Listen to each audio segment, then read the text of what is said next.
Me chamo Nádia Nádila, eu tenho 31 anos, eu sou advogada, mas só de formação.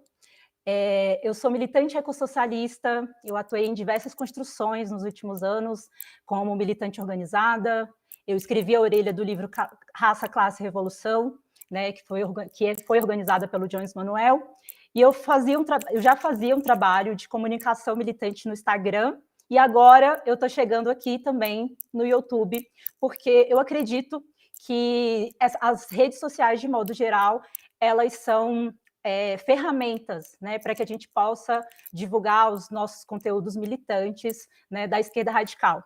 O Utopia Revolucionária é um projeto de formação política da esquerda radical, e eu tenho usado as redes sociais como ferramenta para difundir esses conhecimentos, não só os meus, como de outros camaradas, né? Eu costumo dizer que eu sou uma pessoa muito curiosa, que eu gosto de, não só de estudar, mas de entender as coisas, de buscar novos conhecimentos, e eu quero ter outros espaços para além do Instagram, para que eu possa dividir essa curiosidade minha com outras pessoas, né? O Utopia Revolucionária, ele tem como objetivo estimular nas pessoas a consciência crítica e reflexiva, para que elas possam agir coletivamente na transformação do mundo. O tema de hoje é o novo ensino médio, mais um ataque à educação. Eu vinha pensando muito em falar sobre esse tema, não porque eu sou uma pessoa que é dessa área necessariamente, eu não sou uma pessoa que é da área da educação, mas eu sou uma pessoa, né, muito devota de Paulo Freire. Então eu leio bastante, gosto bastante, e tudo começou eu vendo as propagandas, né, as propagandas do governo federal. Eu falei, gente, com certeza tem uma enganação nisso daí, porque a propaganda parecia muito uma propaganda da Marvel, assim, né? Ah, vai transformar a sua vida, vai transformar, né? Venham conhecer o novo projeto que vai transformar a sua vida para você poder ter um poder de escolha. E depois disso eu fui analisando todas as matérias. Eu não sou uma pessoa que assiste muito o Globo, mas agora, hoje, onde eu moro, com a minha família, todo mundo aqui assiste, então eu assisto bastante também o jornal. E aí eu fui observando que as matérias, apesar de serem temas diferentes, elas acabavam reforçando muito a ideia do novo ensino médio. E tudo que aparece muito na mídia e a forma como ela coloca, eu sempre fico um pouco desconfiada. E aí eu até cheguei a pegar alguns trechos, né, de algumas matérias que foram no ar em jornais mesmo, mas eu acabei pegando no G1, algumas coisas assim. Uma delas é: pesquisa com jovens brasileiros mostra a importância do curso técnico na hora de se candidatar a emprego. Isso foi alguns dias atrás, acho que dia 14.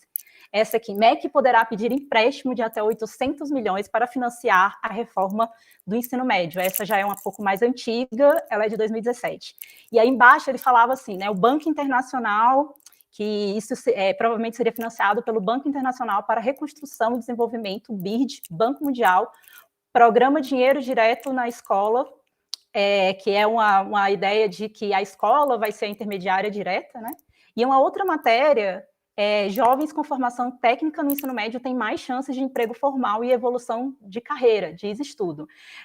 Pesquisa realizada pela Fundação Roberto Marinho, Itaú Educação e Trabalho, e a Arimax mostra que, apesar do ensino técnico gerar mais oportunidades, as empresas ainda têm dificuldade na hora da contratação. Isso daqui também é de alguns dias atrás.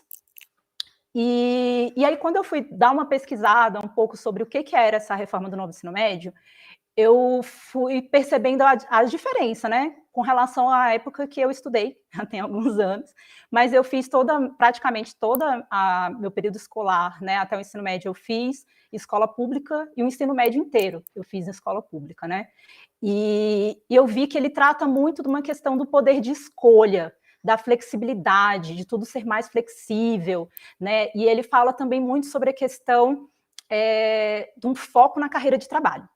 Né? Eu dei até uma lida como é o nome, gente? Base Nacional Comum Curricular. Eu dei uma lida nela e ele fala muito sobre o mercado de trabalho, para o mercado produtivista, tá em tudo. Parece que não está se falando de educação, né? Parece que está se falando de uma outra coisa. E aí Eu vou já dar essa desculpa, né? Até estou aqui falando mais com os convidados, mas isso é para dar uma deixa para vocês. Eu gostaria de ler uma frase para começar, que aí eu vou jogar a pergunta para a Sofia, do Paulo Freire, no livro Medo e Ousadia. Ele fala assim, o Ira, né, com quem ele está conversando, que é outro educador, ele fala assim, as forças dominantes da sociedade não permitirão que a educação transforme a estrutura política? É uma pergunta. E aí o Paulo Freire responde, sim, se a educação pudesse ter uma conversa com a biologia, por exemplo, e dizer, tenho que compreender quão limitada me obrigam a ser, dados os limites políticos que não me permitiram ultrapassar. Então seria mais fácil perceber a realidade dos limites sociais. E aí esse finalzinho aqui, a educação não é, por si só, a alavanca da transformação revolucionária. O sistema escolar foi criado por forças políticas cujo centro de poder está distante da sala de aula. Então, a partir dessa frase, né, que eu vou lançar aí a pergunta, afinal, né, Sofia e Iago, o que é essa reforma do novo ensino médio? De onde isso vem? Como isso surgiu? Por que a gente está falando disso hoje? E aí eu vou passar a fala para a Sofia.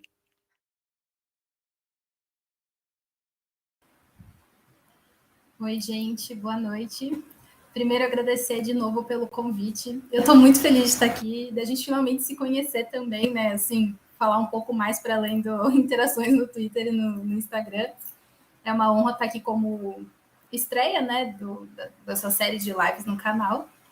E vamos lá, porque a gente tem muita coisa para falar sobre a reforma do ensino médio. Eu vou tentar puxar o passado mais recente possível para explicar a reforma, o que é a lei, na verdade, a medida provisória que depois virou lei, que deu a reforma do ensino médio, o que ela altera no currículo, e aí a gente vai discutindo também sobre os impactos dessa alteração, tanto na formação dos estudantes, a nível básico, quanto a nível profissional, e também na formação dos professores e na docência. E aí, com o tempo também, a gente vai falando sobre... Voltando um pouco mais, como eu falei, vou tentar começar do passado mais recente, mas a gente precisa ir voltando cada vez mais para entender como a gente chegou, né, o que culminou na reforma do ensino médio. Mas vamos lá, por partes. Primeiro que é importante colocar que a reforma do ensino médio foi uma das várias reformas aprovadas entre 2016 e 2017 pelo governo Temer pós-golpe. Então, a gente teve também a PEC 55, que limita os gastos com saúde, educação, serviço social, e congela o salário mínimo também por 20 anos. A reforma trabalhista, a reforma da Previdência e a lei que amplia, né, as possibilidades de terceirização. Então, disso já decorre duas coisas fundamentais para a gente falar sobre a reforma do ensino médio. Primeiro, é o entendimento que eu fui ter com muito estudo, né, porque não parece tão óbvio no primeiro olhar, mas a reforma do ensino médio ela é fundamental para sustentar a violência que é a PEC 55, que congela os gastos com educação. Então, a reforma do ensino médio ela vai transformar a educação numa coisa tão absurda, porque ela não está no vácuo. Ela foi aprovada nesse contexto de outras reformas neoliberais que a gente chama. A segunda coisa é que ela expressa o projeto da classe dominante brasileira, né? Que é antipovo, anti-educação pública, e que ela serve o projeto político-econômico de capitalismo dependente, desenvolvimento desigual e combinado. Mas, afinal de contas, né? Como que ela começa aqui no Brasil? Em 2013, atendendo às demandas do empresariado por uma reforma do ensino médio, que já é uma pauta um pouco mais antiga, um deputado do PT, Reginaldo Lopes, concebeu o projeto de lei, número 6.840, eu vou ler algumas coisinhas aqui para não perder as informações, e a justificativa foi que o atual ensino médio ele era ultrapassado e que ele não correspondia às demandas do mundo atual e nem à vida dos jovens, principalmente a vida profissional, e que também o atual ensino médio não contribuía muito com o desenvolvimento econômico e social do país. Esse projeto de lei, escrito pelo deputado do PT, ele foi discutido em uma comissão especial por mais ou menos 17 meses, e as audiências em que esse projeto foi discutido contou com a participação de vários representantes do empresariado, e em oposição vários educadores se reuniram e formaram o Movimento Nacional em Defesa do Ensino Médio. E o movimento se reuniu diretamente com o deputado, o Reginaldo Lopes, que concordou com algumas das questões levantadas, né? E ele se comprometeu a fazer um substitutivo para o projeto de lei, considerando as contribuições do movimento. Esse substitutivo ele alterava pontos importantes no PL, tornando ele menos pior, vamos colocar assim, né? Eu ainda acho que não era um projeto adequado pelas suas próprias justificativas e não necessariamente pelo conteúdo do projeto, né? Mas a gente fala disso um pouco mais para frente. E ele foi aprovado nessa comissão especial em dezembro de 2014 e ele estava pronto para ser votado no plenário, mas 2015 já começou a mobilização pelo impeachment da Dilma Rousseff. Então, o substitutivo nunca foi votado. E em 2016, exatos 22 dias depois de assumir a presidência, o Temer sancionou a reforma do ensino médio através de uma medida provisória, para fins, né, de registro, se alguém quer saber, a MP 746, que depois virou a lei número 13.415. E a medida provisória ela se assemelhava muito ao projeto de 2013, desconsiderando as alterações aprovadas no substitutivo de 2014. Então, a medida provisória ela vem como uma... Aliás, né, para quem não sabe, uma medida provisória ela significa que ela passa a valer a partir da data da sua publicação, e aí ela tem um prazo de 60 dias para ser apreciada no legislativo. Então, é um caminho contrário, né? Primeiro você precisa votar um projeto para a lei passar a valer. A medida provisória é uma medida utilizada em situações de urgência e emergência, né? Então, usar a medida provisória aqui, nesse caso da reforma do ensino médio, foi uma ação muito autoritária, né? Pela necessidade de articular com as outras reformas que estavam para ser aprovadas também, como eu falei no começo. E ela coloca um ponto final, assim, numa discussão que vinha acontecendo desde 2013, né? Então, ela interrompe esse ciclo de debates que vinha acontecendo e ela desconsidera, ela passa por cima desse substitutivo de 2014, ignorando as contribuições do movimento em defesa do ensino médio e pauta, não, a gente vai se espelhar novamente no projeto inicial, que tinha forte influência do empresariado na sua elaboração. E conseguiu piorar ainda aquele projeto, tá? Ele não foi igual ao projeto de 2013, ele fez alterações piorando ainda. E quais foram as justificativas apresentadas? Eu acho que isso é muito importante da gente se atentar. Foram basicamente 4 grandes justificativas. Primeiro foi o baixo desempenho dos estudantes em português e matemática na prova que depois forma o Índice de Desenvolvimento da Educação Básica, o IDEB. O segundo, que o currículo atual ele era de trajetória única, né? Então um único percurso para todos os estudantes, formado por 13 disciplinas, o que seria um currículo excessivo e desinteressante, e que esse desinteresse faria com que os estudantes, né, eles tinham um desempenho tão ruim, porque eles não se interessavam pela escola, não gostavam de estudar, então, consequentemente, eles iam mal na prova. A necessidade de diversificar e flexibilizar o currículo, e aí flexibilização é uma palavra-chave porque a gente vai discutir aqui hoje, tomando como exemplos os países que têm alto desempenho no PISA, que é uma prova semelhante com a do IDEB, só que a nível internacional, que é elaborada pela OCDE, que é a Organização do Comércio e Desenvolvimento Econômico, alguma coisa assim, eu já confiro para vocês a sigla, mas é uma organização internacional. E, por fim, o fato de que menos de 20% dos estudantes que concluem o ensino médio acessam o ensino superior e que menos de 10% fazem algum curso profissionalizante, por exemplo, um curso técnico. Isso foi usado como justificativa para inserir um itinerário formativo de formação técnica e profissional. Então, a desculpa foi que existia uma preocupação de que 75% dos jovens brasileiros não iam nem para o ensino superior, nem para nenhum curso técnico profissionalizante, e que então era necessário inserir os cursos técnicos e profissionalizantes no ensino médio, antecipar essa etapa e já colocar no ensino médio. É uma falsa preocupação, na verdade, isso, né? Foi uma manobra feita para o interesse de realmente encurtar a formação dos estudantes para eles irem o mais cedo possível para o mercado de trabalho informal, que é importante pontuar. E o que muda, né? Beleza, foi então imposta a medida provisória e o que isso alterou no currículo da educação brasileira? Primeiro, mudou a carga horária. O currículo passou a ser definido pela Base Nacional Comum Curricular, que é a BNCC, e pelos itinerários formativos. A base não pode ultrapassar de 1.800 horas, antes eram 800 horas, mas o projeto não determina como essas horas vão ser distribuídas ao longo dos 3 anos e não estabelece o mínimo de horas. Então, estabelece o máximo, a base nacional tem que ter até 1.800 horas, mas não tem um mínimo estipulado. Isso fica a cargo das redes de ensino definirem, o que é perigosíssimo, né? E depois, que para além da BNCC, as únicas disciplinas que se mantêm como obrigatórias foram português, matemática e inglês, e todas as outras 10 disciplinas do antigo currículo, então, história, geografia, biologia, física, química, filosofia, sociologia, artes, educação física, elas ficam, teoricamente, contempladas pelos itinerários formativos, que daí, em vez de se distribuírem nessas 10 disciplinas, passam a ser 5 áreas do saber: linguagens, matemática, ciências da natureza, ciências humanas e formação técnica e profissional. Outras alterações importantes para comentar aqui foi a flexibilização para o cumprimento dos componentes curriculares em instituições à distância, com, entre muitas aspas, notório reconhecimento no trabalho da educação. A outra foi a flexibilização de contratação de professores para o itinerário profissional, dos itinerários formativos, com notório saber também, entre muitas aspas, né? Porque o projeto de lei, inclusive, não define o que significaria esse notório saber. E a definição de currículo de formação de professores baseado na BNCC.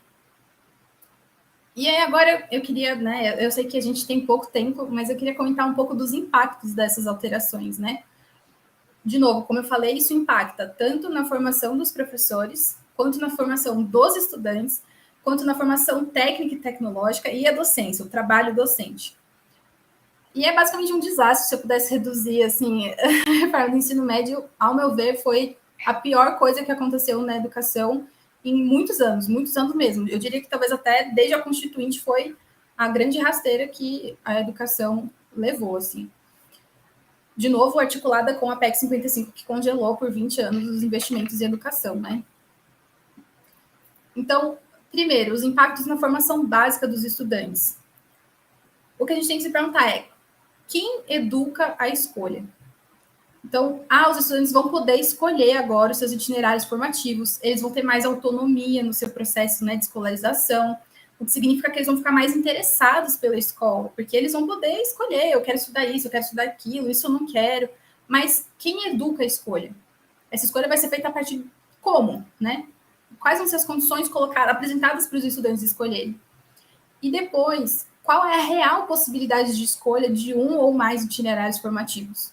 Porque a reforma do ensino médio coloca que a oferta dos itinerários vai depender das condições materiais de cada rede de ensino e de cada escola, e que dos 5 itinerários, cada município é obrigado a oferecer apenas 2. E aí um dado preocupante é que em muitos municípios do Brasil existe uma única escola de ensino médio, o que significa que ainda não tem nem, extrapolando a situação, né? Vamos supor que um estudante está numa escola e ele não gosta das opções que tem ali, ele não tem nem como cogitar ir para outra escola para procurar outros itinerários formativos, porque no município que ele vive só existe essa uma escola de ensino médio. Então, assim, também, né, é muito contraditório esse discurso da autonomia de escolha do estudante, quando a gente vê que a escolha, na verdade, ela é muito limitada pelas condições materiais e pela realidade tanto da escola, dos professores e dos próprios estudantes. Além disso, também a medida provisória, depois, né, a lei, enfim, a reforma do ensino médio coloca que as instituições de ensino podem estabelecer regras para a escolha dos itinerários formativos. Então, por exemplo, vamos supor que tem muita demanda por um itinerário X. Os estudantes gostaram muito de um itinerário que vai ser oferecido. Não vai ter vaga para todo mundo. E aí, como é que vai selecionar quem que vai se matricular nesse e quem que vai ter que ir para outro? As escolas, elas vão poder criar, por exemplo, processos seletivos para escolher, para então direcionar os estudantes para os itinerários formativos. O que é, de novo, a lógica meritocrática se inserindo mais ainda, né? A gente já sabe que a escola, atualmente, ela reproduz muito a lógica meritocrática e, dessa vez, ela consegue colocar: existem processos seletivos já para você entrar numa escola, e agora, dentro da própria escola que você já está, para você escolher o seu itinerário formativo, você talvez seja submetido também a um processo seletivo. a gente vê que tem um aprofundamento das desigualdades sociais e das oportunidades de acesso à educação. Tem algum cachorro sendo atacado aqui. Eu espero que vocês não estejam ouvindo, porque não tá legal. Mas eu vou continuar. A gente pode ver que tudo que eu comentei, a reforma do ensino médio vai aprofundar as desigualdades sociais de oportunidades de acesso à educação. E aí também, para fechar esse primeiro momento, né, dos impactos na formação básica, é importante colocar o seguinte: desde da LDB, que é a Lei de Diretrizes e Bases da Educação, lá de 1996, então desde a década de 90, as matrículas do ensino médio aumentaram muito. Inclusive, uma das metas, né, do Plano Nacional de Educação é universalizar o ensino médio, que significa que todos os jovens em idade adequada vão estar devidamente matriculados no ensino médio. Isso foi acontecendo, principalmente durante os governos do Lula, e incomodou, né? Então, o ensino médio foi se tornando cada vez menos elitizado, o que incomodou a elite. Porque, afinal de contas, qual que vai ser o diferencial agora, se todo mundo tem ensino médio? E o mesmo ensino médio? Então, a reforma do ensino médio e essa fragmentação do ensino e essa desigualdade de oportunidades também é um jeito de você falar assim, olha, as escolas particulares, as escolas que servem, né, atendem os filhos da elite, vão continuar oferecendo 5 itinerários formativos. E o estudante vai poder, ele vai ter condições de escolher quantos ele quiser. Então, ele vai ter o mais próximo possível de uma educação ampla. Agora, o filho do trabalhador, naquela única escola de ensino médio do seu município, ele não vai ter essa oportunidade. Então, também é uma forma de você fragmentar e hierarquizar, né, o ensino e a educação. A gente tem também impactos na formação profissionalizante. Ela é opcional, tá? Mas a gente vê que essa opção pelo ensino profissionalizante ele vem sendo cada vez mais colocado, na verdade, como uma obrigação, né? Porque o ensino vai se tornando cada vez mais profissionalizante e menos no sentido daquela educação ampla, para você seguir os estudos, por exemplo, no ensino superior, ou simplesmente, né, você seguir pesquisa e ter acesso aos diversos conhecimentos historicamente produzidos pela humanidade. Agora não, você fragmenta esses conhecimentos e você direciona para um único lugar, né, o ensino profissionalizante. E esse itinerário formativo de formação técnica, né, formação profissionalizante, é diferente de curso técnico. Então, apesar de haver esse incentivo para que façam cursos técnicos, que já são cursos de curta duração, né, são cursos mais rápidos do que uma graduação, por exemplo, né, ainda por cima eles criam esse itinerário formativo de profissionalizante, que não é a mesma coisa, tá? Tem gente que acaba confundindo, porque realmente parece que, então agora o curso técnico vai valer como um itinerário formativo. Não, é uma forma de também precarizar o curso técnico. Para vocês terem ideia, um curso técnico ele tem de 800 a 1.200 horas, e um curso de qualificação profissional, que vai ser oferecido nesses itinerários, ele pode ter de 160 a 200 horas. Então, de novo, é a formação cada vez mais curta e cada vez mais precária, justamente para você formar o mínimo possível aquele estudante para ser inserido no mercado de trabalho igualmente precário. Impactos na docência e na formação de professores. Primeiro, né, a gente tem aí essa inserção do notório saber, né, que é um ataque direto à educação. Ele desqualifica o trabalho docente e destrói a própria identidade docente, né, que são essas características que são exclusivas do professor, o que significa ser um professor. Quem é professor, quem já teve um professor, você não precisa ser professor para saber disso. Você já teve um professor na sua vida, você sabe que ser educador não é só você conhecer alguma coisa, conhecer, né, uma disciplina. Você tem que ter toda uma bagagem pedagógica, social e cultural ampla o suficiente para você desempenhar esse papel. E para você mobilizar esses conhecimentos de maneira crítica em sala de aula. Não é, né? Assim, o notório saber é aquela coisa de, por exemplo, um cara que fez engenharia mecânica virar o seu professor de matemática, porque ele é muito bom em matemática. E aí, nisso entram as empresas privadas. Um exemplo que eu gosto de colocar é a plataforma Ensina Brasil, que oferece um intensivão de 5 semanas para você se tornar um professor, assim, nos moldes do profissional com notório saber reconhecido para poder atuar no novo ensino médio. 5 semanas, tá? A gente faz uma graduação de 4 anos e agora vai poder ser um profissional formado por uma instituição privada em 5 semanas. E também, aliás, isso tem tudo a ver com uberização da docência, que se por acaso aparecer esse assunto aí na live, a gente pode destrinchar um pouco melhor. Mas é literalmente o profissional sobre demanda, né? Mas outra forma também da desvalorização da docência e, obviamente, dos docentes é que a definição do currículo de formação de professores passa a ser baseada na BNCC.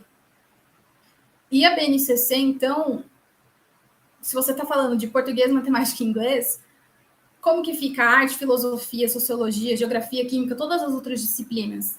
Se elas não são priorizadas pelo novo ensino médio, você coloca elas, então, de escanteio desde a sua formação, né? Então, você não precisa de muitos professores de química agora, porque você não sabe nem se o aluno vai ter aula de química, né?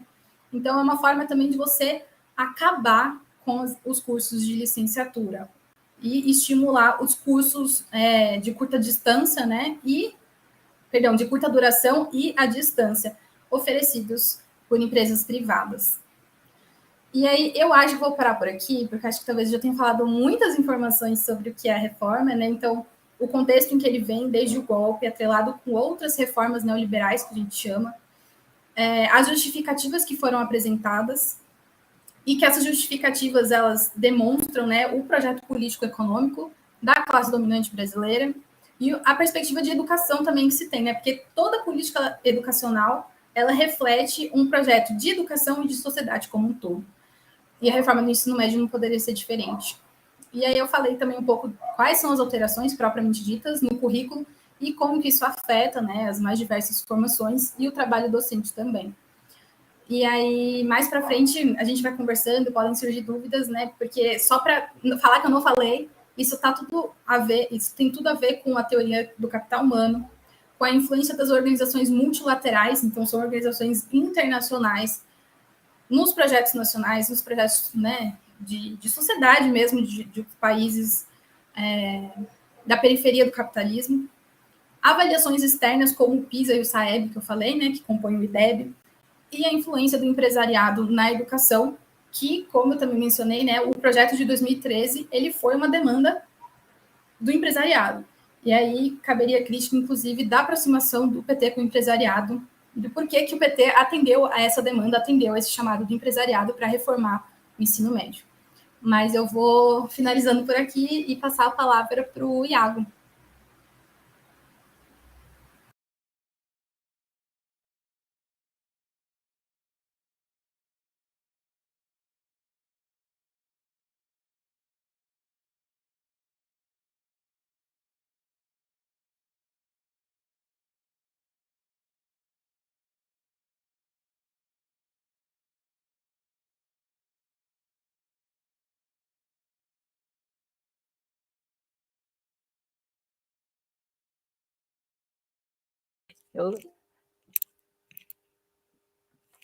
Gente, desculpa, que estava mutado, né? Eu sou a rainha que sempre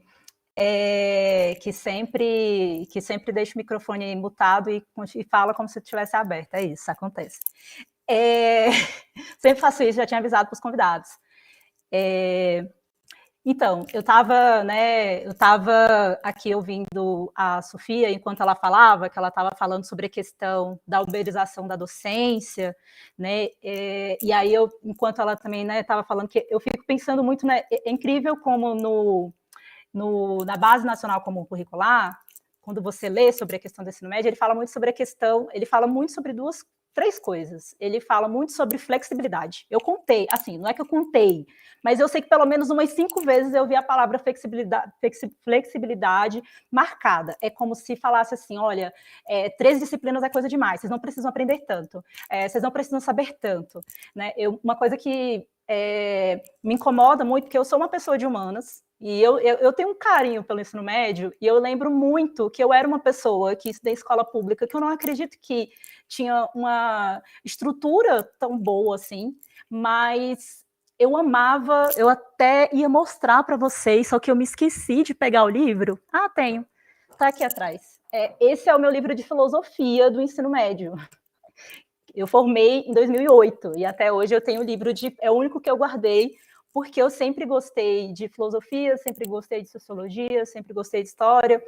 E eu fico pensando assim, querendo, não são essas matérias de humanas, principalmente essas matérias das quais eu falei aqui, que trazem essa bagagem, né, do debate sobre quem é você no mundo, né? Como você se vê enquanto agente transformador no mundo, né? Então, eu fiquei muito. A Sofia estava falando isso mais cedo para mim. Toda vez que ela botou no Twitter, toda vez que eu leio sobre isso, eu fico triste. E eu falo, cara, eu também fico triste porque, pelo que eu entendi, inclusive dessa questão da carga horária, não sei, eu não sou muito boa com cálculos, né? Por isso que eu falei que eu sou de humanos.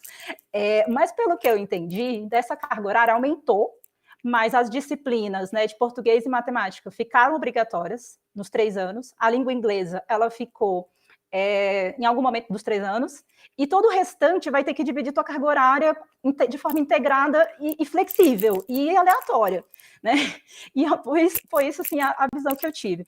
E eu vi muito sobre a questão também do empreendedorismo, isso está muito focado, né? E essa é uma visão muito neoliberal que está em tudo. Gente, eu falo muito na mídia, porque tu assiste o jornal e tu consegue ver o que ele está tentando te manipular hoje. Aí no outro dia tu vê e consegue saber o que ele está te manipulando amanhã, que é a mesma coisa de hoje, né? E todo dia ele vai bater naquela tecla até que entrar na tua cabeça. Então eles falam sobre empreendedorismo todos os dias. E que é a coisa de você jogar essa questão do poder de escolha para cima para cima da gente, mas só que a estrutura não nos permite. Então essa é a questão que é o engodo. Então, eu queria que o Iago, ele trouxesse um pouco disso, porque o Iago também é professor, né, da rede pública, e trazer isso, o que é a uberização da docência, o que é o empreendedorismo, quais são as consequências, né, falar dessa reforma, o que isso afeta na vida dos jovens e na nossa vida, porque a gente quer pessoas com consciência crítica, né, e a escola que está agora não vai oferecer isso para a gente, né? A sala está contigo, Iago. Pronto. Primeiramente, boa noite a todas, todos e todos. É um prazer estar aqui no lançamento desse canal, que para mim já é uma referência, a Nádia já é uma referência. Talvez ela não saiba ainda, mas ela é uma das minhas inspirações, né? Ela, a Sofia, o Roju, para o projeto de mestrado. Então, eu estou pesquisando racismo ambiental atrelado à educação, né? E uma das ferramentas, uma das bases hoje também é o novo ensino médio. Então, tem todas essas discussões aí entrelaçadas, ainda estou em fase inicial, mas é um prazer estar nesse marco, que para mim é um marco histórico, que é o lançamento de mais um canal, e um canal, né, é muito importante para a gente. E eu queria destacar o fato de você trazer um debate em relação à educação básica, que é algo muito raro ainda dentro da esquerda, né? A gente ainda tem dificuldade de debater a educação, e essencialmente a educação básica. Então, nós como professores de escolas básicas, estudantes, né, trabalhadores e trabalhadoras, a gente acaba se sentindo meio que esquecido nas pautas gerais, assim, não só da comunicação, mas da militância dos movimentos sociais. Então, eu fico muito feliz por isso. Eu queria começar assim, no caminho parecido da Sofia, né? A Sofia deu uma aula aqui sobre o novo ensino médio e ela trouxe um pouco do panorama histórico, né, do contexto histórico recente. E eu queria voltar algumas casas atrás, para a gente entender o que é o capitalismo brasileiro, né, que a gente não pode, de forma nenhuma, analisar o capitalismo brasileiro dissociando da sua dimensão colonialista. E, para isso, é preciso entender como a educação ela começa a se construir como uma ferramenta, né, de manutenção das classes dominantes, de naturalização das relações de opressão e de exploração, inicialmente utilizada, né, como um mecanismo pelos jesuítas. Então, naquele contexto, né, da educação jesuíta, a gente já tinha uma disputa do que era a educação, porque a coroa portuguesa ela não se entendia muito bem com os jesuítas, achavam que, né, mesmo aquela educação alienante, né, aquela educação que visava colonizar o outro, também não era o ideal, que não deveria se dar nenhuma educação, que deveria ser simplesmente, né, a violência pela violência, sem nenhum processo de alienação. Que seria um outro nível, né, de violência aqui, se a gente for tratar. Então, já havia uma disputa dentro das classes dominantes brasileiras, né, não sei se brasileira na mesma visão de hoje, mas naquele momento. Isso é importante de trazer, por quê? Né? Porque a gente enxerga a educação ainda como um campo de neutralidade. As reformas que acontecem na educação, como o novo ensino médio, como a Base Nacional Comum Curricular, elas são vistas ainda por um olhar, são medidas técnicas necessárias para se gerir o Estado brasileiro. E aí a Sabrina Fernandes, do livro Sintomas Mórbidos, traz o conceito de pós-política que ajuda a gente a entender qual a lógica por trás, né, desse discurso tecnocrata, que na verdade não é um discurso, né, neutro, é um discurso que tem um lado, que tem um posicionamento. E dentro dessa relação, entendendo que existe uma burguesia local, uma burguesia nacional, que não é uma burguesia homogênea, que existem interesses distintos ali na disputa da educação como modelo de naturalização dessas relações de exploração. Então a gente vai ter interesses aí envolvidos do agronegócio, do setor, né, da imobiliária, de diferentes matizes da própria classe dominante. E quando a gente olha para o contexto recente, especificamente década de 90 para cá, a gente vai assistir a neoliberalização do Estado brasileiro. Então a gente vai ter, além da burguesia local comandando como a educação tem que ser gerida, organismos internacionais atuando, né, na forma que a educação ela é tratada e ela é construída, a exemplo do próprio Banco Mundial, né, que no pós-guerra assume essa liderança nas formulações de políticas públicas no Brasil. E aí, falando de ensino médio no Brasil, a gente costuma pensar com os olhos do ensino médio como algo que sempre esteve aí, quando, na verdade, o ensino médio, da forma que a gente conhece, pública, né, com acesso para a universidade, ele começa a ser pensado essencialmente na década de 80, né, a partir do processo de luta da redemocratização do país, mas já existindo desde 1930. Para a gente pensar o ensino médio no Brasil, a gente precisa pensar a universidade brasileira. Que universidade brasileira é essa, né? Que é a universidade que, no seu histórico, sempre serviu aos filhos da elite escravocrata, né? Dos herdeiros dessa elite escravocrata, e, consequentemente, o ensino médio, que é aquilo que dá porta de entrada para a universidade pública, obviamente era restrito a um grupo específico. No final da década de 90, a gente tem uma disputa, por base, né, por influência do neoliberalismo, do caráter que o ensino médio deve assumir. Então, se começa um discurso muito mais firme aqui no Brasil, isso, claro, já fazia sentido, já estava presente da ditadura militar, nos anos posteriores e tal, mas década de 90 isso ganha um corpo, que é a questão do ensino técnico. Então, o ensino técnico ganha uma força muito grande, se constituiu na década de 40 o Sistema S, né, Sebrae, Senai, Senac e outras organizações que também tinham esse caráter. E essa disputa em torno do caráter técnico da década de 90 abre também uma popularização do ensino médio. Então, a gente tinha, por exemplo, em 1991, 3,7 milhões de matrículas no ensino médio. E a gente vai dar um salto em 2016, contando com o EJA, para 10 milhões de matrículas. Então, a gente tem uma popularização imensa do que é o ensino médio. E aí isso se deve muito também à LDB, a Lei de Diretrizes e Bases, de 96, que vai constituir parâmetros também para o ensino médio no geral. Eu vou deixar como dica de leitura aqui, que se interessar, o artigo, né, O que os jovens podem esperar da reforma do ensino médio brasileiro. É um artigo escrito pelo professor Geraldo Leão, da UFMG, da Universidade Federal de Minas Gerais, e que traz um panorama geral assim, da origem, de como o ensino médio vai se constituindo como política pública. E aí a gente chega no tal falado, né, novo ensino médio, em que contexto ele foi aprovado. A Sofia contextualizou muito bem, então não vou voltar em aspectos específicos, mas tem uma questão que eu acho que a gente precisa recuperar. Em 2016, quando o novo ensino médio foi colocado na agenda pelo governo ilegítimo de Michel Temer, aconteceu no Brasil inteiro grandes ocupações de escolas e universidades. E uma das pautas, né, era a não aprovação do novo ensino médio. Então, era uma pauta contra também o teto de gastos, né, contra todo esse conjunto de medidas de austeridade que foram aprovadas pelo governo Temer. E essas ocupações, elas deixaram um recado muito grande para a gente. Nós, professores, que estamos vivenciando agora o novo ensino médio dentro da escola sendo implantado, a gente, muitos de nós, né, demoramos a acordar. A sociedade como um todo demorou a perceber o que é o novo ensino médio. Então, a gente está vendo uma propaganda bizarra, como a Nádia muito bem colocou, é uma propaganda à la Marvel, que tenta, né, transformar o novo ensino médio como o herói da educação pública, que vai solucionar todos os problemas. Mas, na real, o que a gente tem é um problema grave nas nossas costas a ser resolvido, que os estudantes que ocuparam escolas e universidades deixaram um recado para a gente. E aí, o principal grande argumento que é trazido quando se fala do novo ensino médio é o argumento de que reformar o ensino médio é urgente. Essa tecla foi batida, né, bastante vezes durante a sua aprovação e ainda é trazida.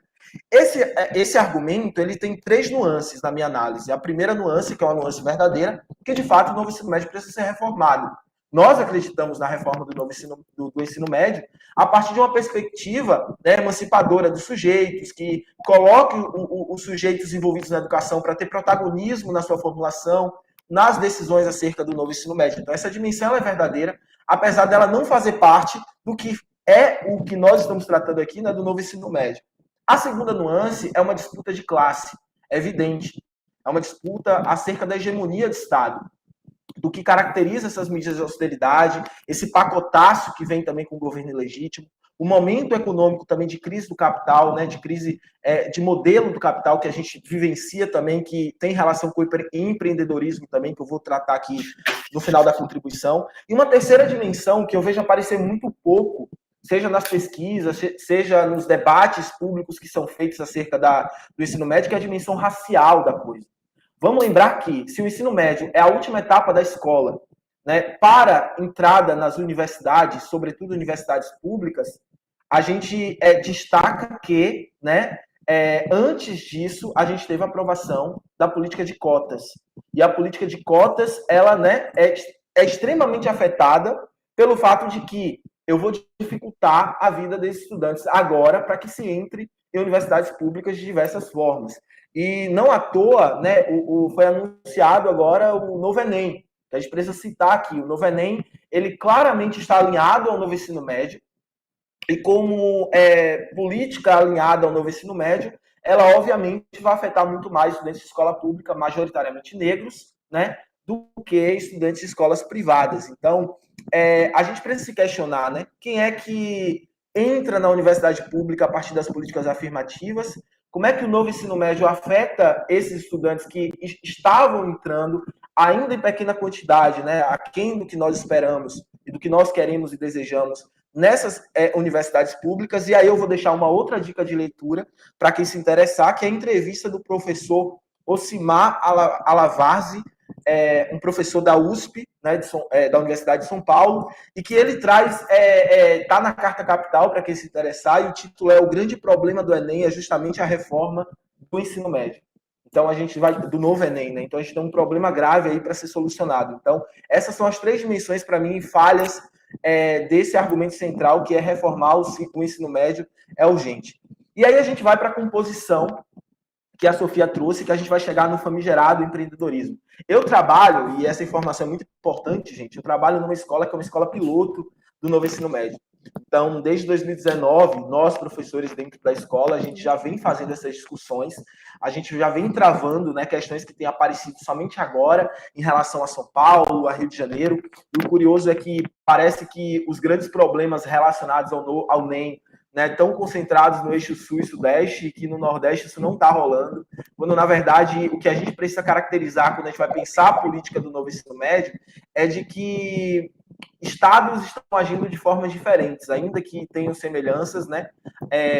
Tem práticas, as secretarias têm assumido práticas e composições curriculares distintas. Por exemplo, a Nádia colocou aí a questão do inglês, né? A questão da geografia, da história, que perderam carga horária imensa, e, consequentemente, a gente tem uma aula, né, em base por série de geografia e história. Inglês, se eu não me engano, uma das séries não tem o inglês. E aqui na Bahia, a gente teve uma disputa muito grande dos professores de geografia e dos estudantes que se mobilizaram para garantir que a geografia existisse em todas as 3 séries, porque em uma das séries não existiria, que a história também permanecesse. Então, a gente conseguiu tensionar e garantir isso, né, como uma vitória muito pequena, mas uma vitória importante para a gente. Então, são questões que vão variar de formação curricular, de grade, né, de composição curricular, de estado para estado. Então, o ensino médio também tem a palavrinha mágica, né, flexibilidade, mas uma flexibilidade venenosa para a gente. Esse aumento da carga horária, vale citar, né, que esse aumento ele também é gradativo. Então, são 1.400 horas no final, né, do prazo de implementação de 5 anos, mais 1.000 horas, né, deveria já se avançar de 800 horas para 1.000 horas. Então, o que a gente tem é uma exigência da adaptação das escolas também para receber essa, que eles chamam de ensino integral. Só que a gente tem escolas, por exemplo, que eu trabalho, que não tem estrutura de merenda para garantir almoço, as refeições para os estudantes, né? A gente tem uma questão estrutural aí, que a gente está falando de um país que está vivenciando 12 milhões de desempregados, então significa que a maior parte desses estudantes estão ajudando nas contas de casa, de pais e mães, então precisam trabalhar no turno posto, não podem estudar, né, integralmente. Então, se você aprova uma carga horária tão absurda como essa, você está expulsando esses estudantes também das escolas, eles não vão conseguir continuar, porque é óbvio que eles vão optar pelo trabalho, que é o que coloca a comida na mesa. A gente tem uma abertura das parcerias com o setor privado também, que a Sofia tratou muito bem, e os vídeos dela no canal Contra a Palavra ficam como referência também, trata. A gente tem uma oferta da educação à distância, né? Então, o professor Fernando Castro também publicou hoje, né, um texto na Carta Capital, em que o título é O Ensino Médio que Faz Dormir, em que ele traz relatos assim, de como o novo ensino médio está sendo implantado em São Paulo e como os estudantes não têm sequer professor de alguns itinerários, né, de algumas disciplinas. Eu dou aula de uma disciplina que é fruto também de uma disputa dentro da institucionalidade e fora da institucionalidade por parte dos movimentos negros aqui na Bahia, que se chama Protagonismo Estudantil e Racismo na Escola, que é uma disciplina chamada eletiva, que faz parte da nova composição. E é uma disciplina que, se eu não assumo essa carga horária, não teríamos professor dentro da escola para assumir. Sobretudo em relação à questão de formação. Tem professores que não têm formação para poder dar essa eletiva. E aí a gente entra na questão do empreendedorismo. A pergunta que a gente faz quando a gente vai avaliar o novo ensino médio é: qual é o objetivo que ele tem, né? Qual é o objetivo central dessa política, que eu diria que é uma política pública, mas eu digo também que é uma política de Estado, porque é o caráter, né, hegemônico do Estado prevalecendo sobre a educação.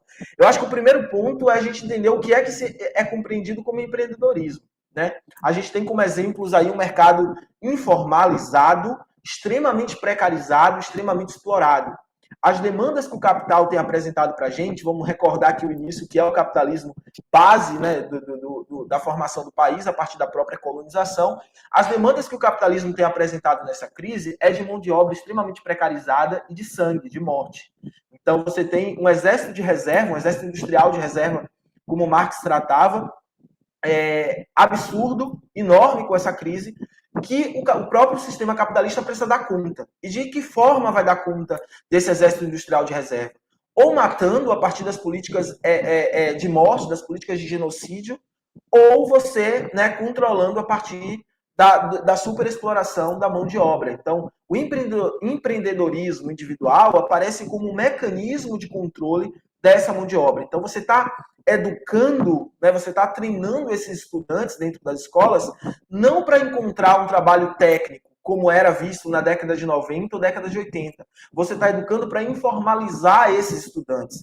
Então, você vai ensinar na escola como é vender cocada, você vai ensinar na escola como é vender produto da Avon e ganhar dinheiro. Só que isso, a população negra do nosso país já faz desde sempre. A gente já vende a nossa mão de obra, a gente já procura uma forma de se virar, né, para poder garantir o pão na mesa. O que o sistema, né, o novo ensino médio está fazendo é institucionalizar essa prática, é transformar essa prática numa forma natural de exploração do trabalhador, do estudante, dentro do ambiente escolar. Então, empreendedorismo é uma palavra que aparece em todos os livros didáticos adaptados à Base Nacional Comum Curricular e ao novo ensino médio.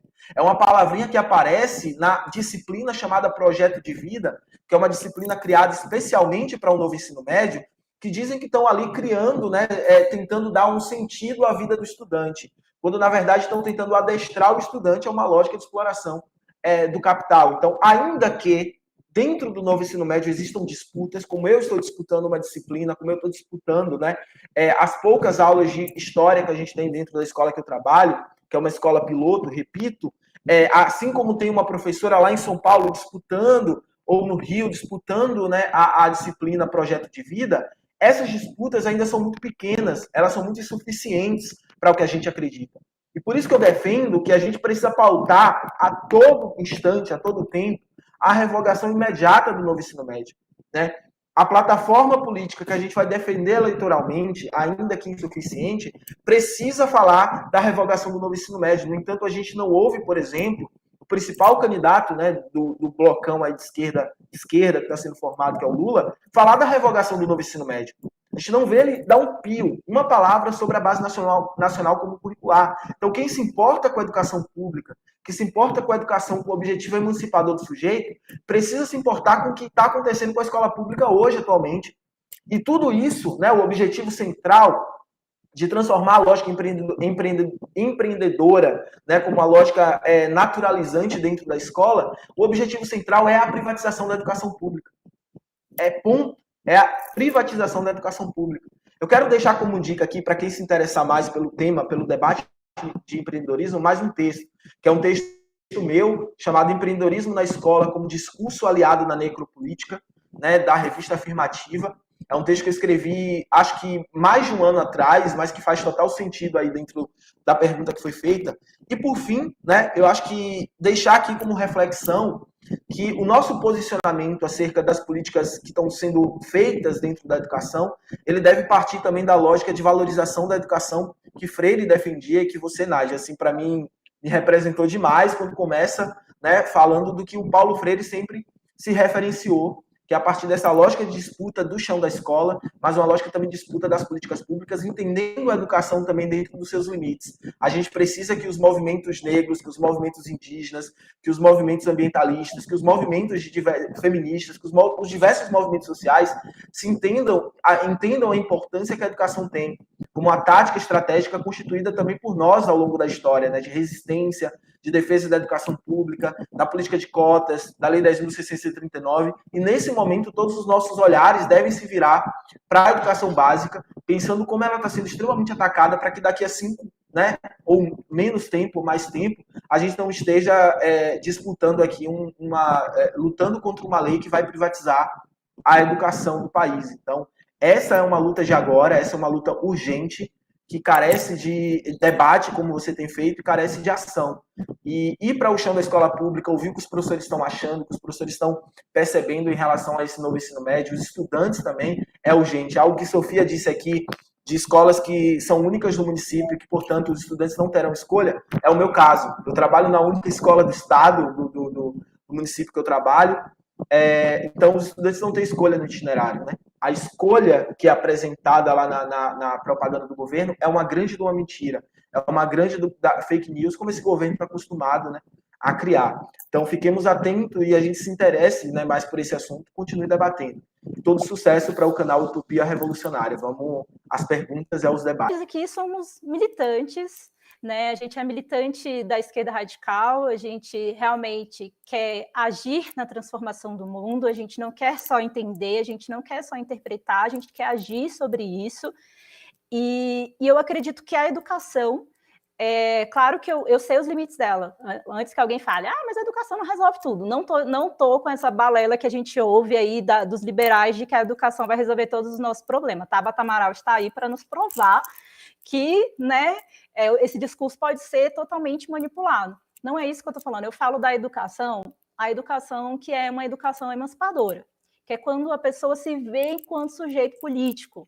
O trabalho que eu desenvolvo, não só aqui nas redes, mas no meu cotidiano, em tudo que eu faço, é tipo assim, cara, acendi uma luz, quero que outras pessoas acendam luzes.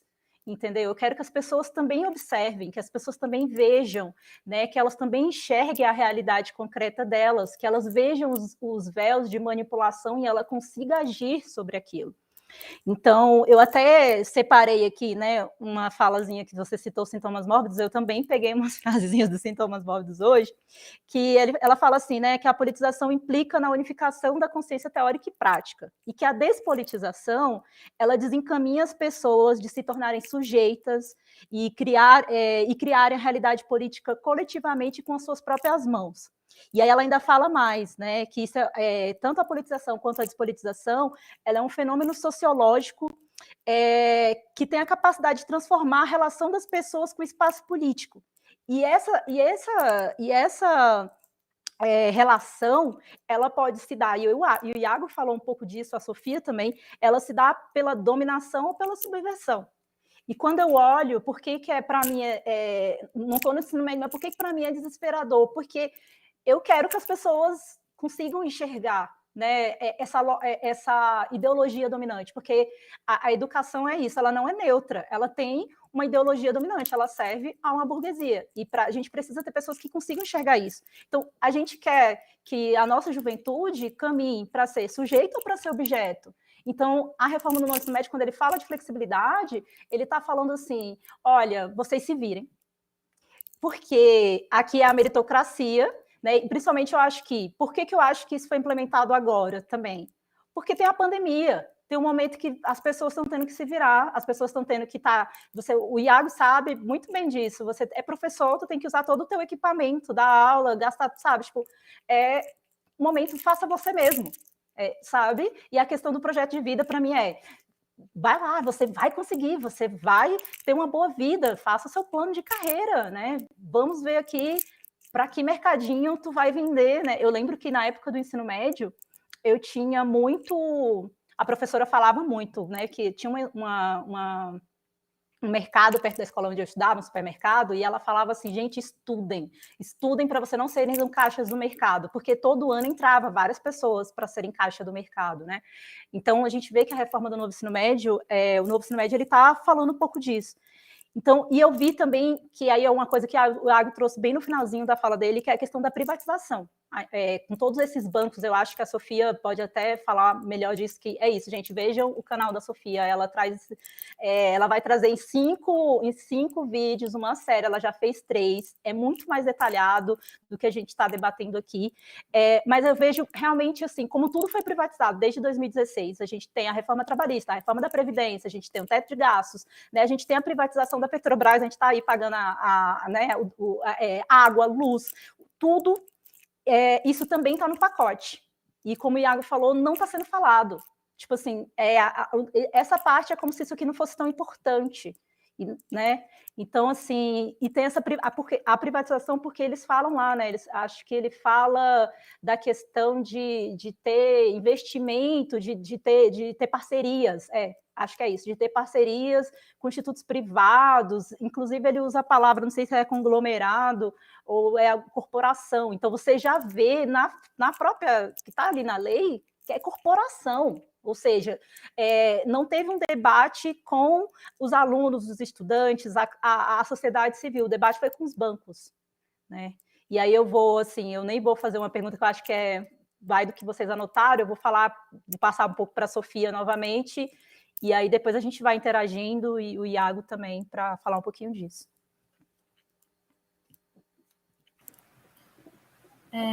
Eu anotei algumas coisas na fala do Iago e agora também na sua.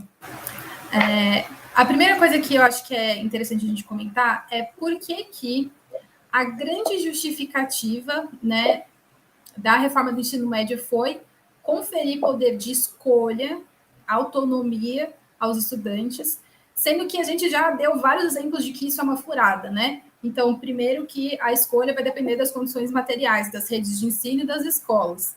A escolha vai ser limitada também pelo... Assim, os professores, eles vão ser capacitados para oferecer o quê? Que professores vão ser esses, se a gente está falando agora de notório saber e não mais do licenciado? Então, a gente deu vários exemplos aqui do porquê que a escolha não é bem a justificativa verdadeira para a reforma do ensino médio. Por que ela é colocada desse jeito? E aí é muito importante a gente entender que, na verdade, a autonomia não é um objetivo da reforma, pelo contrário. Ela é utilizada assim, ela é manobrada para aprovar a reforma do ensino médio. Meu Deus. Gente, aqui é barulho o dia inteiro. Eu fico 20 horas gravando um vídeo meu, porque toda hora tem que cortar barulho de cachorro, criança. Vamos lá. Esse discurso da escolha, ele busca individualizar as responsabilidades. Então, eu comentei muito brevemente sobre meritocracia, né? Mas a questão da responsabilização também é chave para a gente entender a reforma do ensino médio. Que a Nádia citou os meus vídeos, né? No primeiro, eu volto muito, tipo assim, eu vou para a década de 60 para falar sobre a teoria do capital humano, que ganha força na década de 80, na verdade, que fala que a educação eleva a produtividade da força de trabalho, então, consequentemente, ela eleva o valor da força de trabalho. Em que, então, a educação ela tem que ser vista não como um gasto, mas como um investimento. Parece interessante, fala, pô, tá querendo dizer que a educação é importante, né? Mas aí vem o plot twist da coisa, né? A reviravolta. O maior beneficiado pela educação é o trabalhador, certo? Porque ele que vai ter a sua força de trabalho valorizada. Logo, como ele é o maior interessado nesse benefício, cabe a ele investir na sua educação. E, obviamente, se responsabilizar pelas suas escolhas e consequências. Então, liga isso com os itinerários formativos e esse papo de escolha e de autonomia, né? Se por acaso der errado alguma coisa aí no meio do caminho, na trajetória formativa do estudante, a culpa vai ser dele, porque ele que escolheu, né? Você transfere responsabilidade para o estudante. E, de novo, quem educa essa escolha, né? Então, a responsabilização acho que é uma palavra-chave para a gente entender e que a gente, toda vez que você ouvir escolha, autonomia, você troca por responsabilização, individualização, que vai fazer tudo muito mais sentido para entender a reforma do ensino médio. E não à toa o empreendedorismo está entrando nas escolas através da BNCC, como o Iago falou bastante, né, do empreendedorismo. Com taxa de desemprego altíssima, o incentivo ao empreendedorismo é uma forma de você, mais uma vez, responsabilizar o estudante, dessa vez pela sua própria empregabilidade, pela sua inserção no mercado de trabalho. E aí vem aquele papo, né? Não está achando emprego? Cria o seu próprio emprego, entendeu? Cria a sua própria empresa. E é isso, o mundo é dos espertos, aquela coisa toda. E nisso tem, se a gente está falando do empreendedorismo, a gente tem que falar sobre o empresariado, né? Que é quem quer reproduzir essa lógica empreendedora nas escolas, na juventude. E aí entra a influência dos organismos multilaterais, que eu mencionei muito brevemente no final, né? Que são essas organizações internacionais, que são conglomerados, são entidades que representam bancos, empresas, né? O setor financeiro da burguesia internacional. E aí a OCDE, que eu procurei aqui no Google, eu tinha esquecido a sigla, é a Organização para a Cooperação e Desenvolvimento Econômico. Ela é também peça-chave para a gente entender a reforma do ensino médio, porque ela cria o PISA, que é essa prova internacional para avaliar a qualidade da educação, que o PISA, por ser, né, internacional, tem essa proporção gigantesca, acaba sendo a ferramenta de avaliação da qualidade da educação. Então, o Brasil passa a considerar o PISA como a ferramenta de avaliação da sua qualidade de educação e cria uma prova inspirada no PISA, inclusive, só que a nível nacional, que é o SAEB. E aí essas provas têm muitas limitações, tudo que eu explico melhor, acho que, né, não dá tempo de falar tudo aqui, mas por que essas provas são muito limitadas? E qual que é o grande problema de tomar essas provas como realmente, né, será que elas avaliam mesmo qualidade de educação? Porque elas estão avaliando o quê? O desempenho dos estudantes em provas padronizadas para o país inteiro, um país gigantesco igual o Brasil, faz a mesma prova, que tem questões de português e matemática. E a gente entende por que a reforma do ensino médio prioriza português e matemática. Porque são as disciplinas que depois vão cair na prova do PISA. Então, é como se a reforma do ensino médio também tentasse transformar o ensino médio, essa etapa da escolarização, como um cursinho pré-PISA, para que os estudantes se saiam melhor nessas avaliações, tanto nacionais quanto internacionais, então tanto o SAEB quanto o PISA. E por que é tão importante você sair bem numa prova a nível internacional? De novo, volto a falar, né? Brasil, um país da periferia do capitalismo dependente de desenvolvimento desigual e combinado, né? Então, o que isso tem a ver? O Brasil tem um papel muito específico na divisão internacional do trabalho. E aí ele tem que se adequar a esse papel. Então, quando o Brasil ele investe para que os seus estudantes, né, melhorem o seu desempenho nas provas e, consequentemente, fique numa posição melhor do ranking internacional aí de qualidade de educação, é para ele exibir a qualidade da sua força de trabalho, voltando de novo lá na teoria do capital humano, né? Então, a força de trabalho diretamente relacionada com a produtividade, né? Então, você exibe a sua classe, né? Você fala, olha, um dos meus trabalhadores, eles estão prontíssimos para receber. Vem aqui para o Brasil, coloca sua empresa aqui, pega a nossa mão de obra barata, olha como ela está preparada para atuar na divisão internacional do trabalho e cumprir o papel que o Brasil tem que cumprir, né, no sistema capitalista. Então, é uma coisa que está entrelaçada, né, de uma forma a níveis internacionais mesmo, a nível planetário, assim, né? Tanto que o processo que acontece no Brasil é de enfraquecimento do Estado, né? E fortalecimento das instituições de representação de classe, no caso da classe dominante, principalmente o setor financeiro. E isso acontece não só no Brasil. o Iago falou, foi a primeira coisa que eu anotei, ele mencionou aqui crise do capital, né? A gente vive mais um momento de crise do capital, o capitalismo ele vive de crises, né, constantes, a gente está passando por mais uma dessas crises, e como forma de contornar essa crise, a burguesia precisa reorganizar aí as peças no tabuleiro.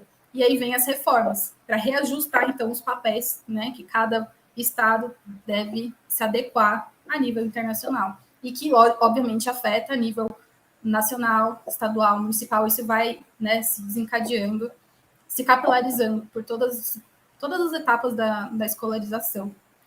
E outra palavra que eu acho fundamental para a gente estar falando aqui sobre a reforma do ensino médio é fragmentação.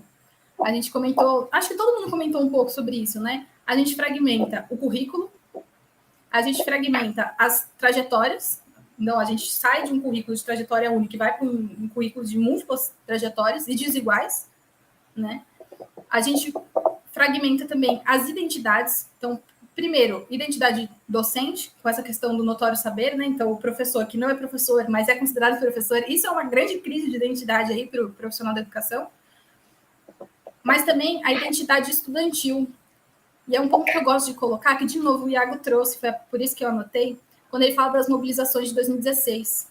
A gente tem mobilização em 2015, 2016, contra as reformas neoliberais, né? Aqui em São Paulo, particularmente, a gente teve também contra a proposta de reorganização do Alckmin, que está aí, nosso candidato à vice-presidência, 99% confirmado, né? Como vice do Lula. E você pensa agora, você tem o que une esses estudantes? A identidade, em primeiro lugar, eles precisam se identificar enquanto estudantes e entender o que eles têm em comum ali. Se você fragmenta essa identidade estudantil, você também desmobiliza, né? Então, eu gosto de comparar um pouco assim, na graduação as coisas são muito mais confusas, né? Quando a gente entra, a gente tem aquele primeiro semestre fechadinho, tá todo mundo junto, todo mundo é amigo, muito legal. Mas a partir do segundo semestre, cada um segue um caminho, né? Porque você vai encaixando as disciplinas de acordo com o que você pode ou não pode fazer e com o que tem vaga também. Às vezes a gente quer fazer, mas não tem vaga.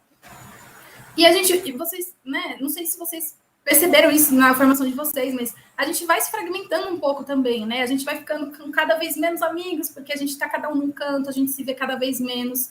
A gente vai perdendo essa conexão que a gente tinha logo no começo. E agora você coloca um pouco disso no ensino médio já. Então, os estudantes que antes passavam não sei quantas horas juntos, e claro que é questionável, né? A gente não está falando que o ensino médio ideal era o anterior, né? Que ele era maravilhoso, que putz, mudou e esse foi o problema. É o como mudou e de que forma, né? Que essa mudança aconteceu. Mas você fragmentar a identidade estudantil é uma forma também de você desmobilizar os estudantes e impedir que mobilizações como de 2015 e 2016 se repitam, né? E se repitam, né, cada vez com mais força.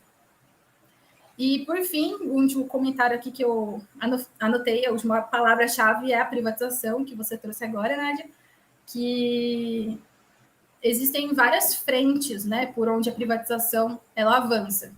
Eu acho que quando a gente fala da educação, a gente está falando, primeiro, a privatização do ensino superior, é o mais notável, né?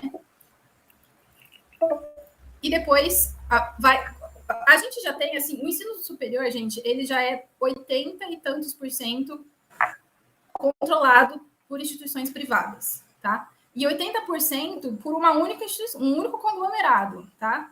Assim, é quase monopólio.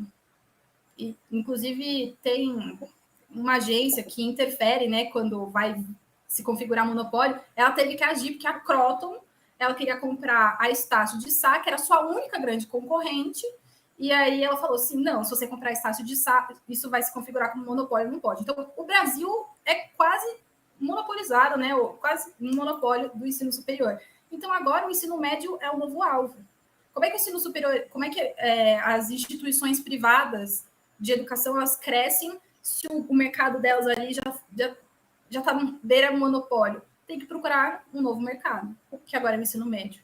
Então, a privatização, ela avança para a educação básica agora, através de materiais, por exemplo, apostilas, e através agora, com a reforma do ensino médio, que possibilita a educação à distância, através de plataformas para ensino à distância, através de cursos e consultorias para a formação de, por exemplo, os itinerários formativos.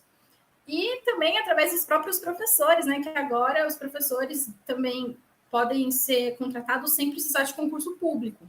Porque, de novo, essa questão do notório saber, né? Você pode contratar uma pessoa ali que faz parte de alguma rede de professores formados por uma instituição privada e fala, olha, ele tem notório saber comprovado pelo nosso curso de 5 semanas e aí ele pode ser contratado por essa escola sem precisar de concurso público.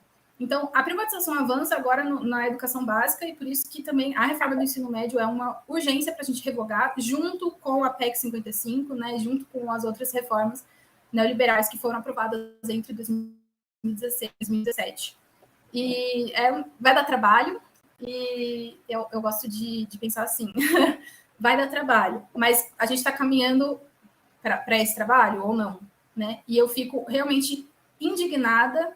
Aí a gente sempre acaba entrando nesse assunto, né? Por mais, sei lá, polêmicas e tal, mas Alckmin, a chapa Lula Alckmin, o que o Iago falou, o PT não se posiciona sobre a reforma do ensino médio, sobre as outras reformas neoliberais. E eu quero ver como que ele vai conciliar agora com o PSB, né? Um projeto político para a educação brasileira que é a favor da educação pública, né? Como que ele vai reverter essa situação, porque o PT teve um papel fundamental para o avanço da privatização da educação, começando com o ensino superior e agora com o ensino médio, né, com a educação básica. E o movimento Todos pela Educação, que eu também comento no vídeo, a gente estava conversando sobre isso antes da live começar, né? O Haddad, que é uma das maiores figuras do PT atualmente, ele foi um dos membros fundadores do movimento Todos pela Educação, que é um movimento formado por representantes do empresariado, né, representantes de grandes conglomerados de empresas e de bancos, para interferir na agenda educacional nacional. E ele estava lá fazendo o quê? A gente tem que fazer. O que ele estava fazendo lá? Por que teve essa aproximação? E como que vai desfazer agora essa aproximação? Né? Agora que o estrago está feito, como é que a gente reverte essa situação? Eu acho que isso são questões fundamentais para a gente pensar nesse ano de 2022, que vai acontecer muita coisa, principalmente eleições. Acho que eleições são interessantes nesse sentido de fomentar debates que ficam, às vezes, esquecidos, né, em outros momentos, e fazer cobranças duras mesmo, de, olha, a sua ação lá em 2000 e tantos teve consequências diretas que a gente está sentindo agora e que precisam ser revertidas. Como que vai ser revertido? E se tem interesse em reverter também. Eu acho que a gente tem que questionar isso. Há o interesse de reverter, né, a situação que a gente se encontra agora? Ou era esse o projeto mesmo que era esperado desde o começo, né? Então, sei lá, eu fui divagando várias coisas que eu anotei aqui da fala. Comentário muito pertinente, né? Eu estava aqui refletindo na fala da Sofia, porque vocês falaram que sentem muita tristeza quando leiam, né? Quando leem as coisas relacionadas ao novo ensino médio. E é muito louco, porque tipo, eu tô lendo e tô vivenciando tudo aquilo na escola piloto que eu trabalho. Tem coisas assim que a Sofia foi falando, caramba, é isso. Tipo, a gente fala do IDEB, né? E o IDEB é um instrumento criado pelos próprios organismos e corporações para servir de avaliação e depois é utilizado como um parâmetro para favorecer as próprias corporações. Então, você tem, né, um retorno. Então, por exemplo, as escolas que recebem maior investimento são as escolas que são mais bem avaliadas no IDEB. Então, pela lógica comum das pessoas, quando você conversa com qualquer pessoa, explica o que é o IDEB, né? É o Índice de Avaliação da Educação Básica. Aí, então aquelas mal avaliadas, né, aquelas piores avaliadas, elas deveriam receber maior investimento. Não, é o contrário. Por quê? Porque você está premiando a meritocracia. Você está premiando. Então, tem professores, por exemplo, que só recebem certas gratificações de carreira se a escola estiver bem avaliada no IDEB. Isso acontece nas escolas públicas da Bahia, por exemplo. Então, né, você vai vendo como isso é uma armadilha absurda. E aí, hoje, aconteceu uma situação muito curiosa na sala de aula, eu estava dando aula e um aluno, né, ele questionou por que só tinha uma aula de história na semana. Estava explicando para eles que era uma aula muito corrida. E ele falou, a direção não pode mudar, a direção não pode colocar 2 aulas de história, era um aluno novo do ensino médio. Então, eu falei não, porque isso já vem lá de cima, né?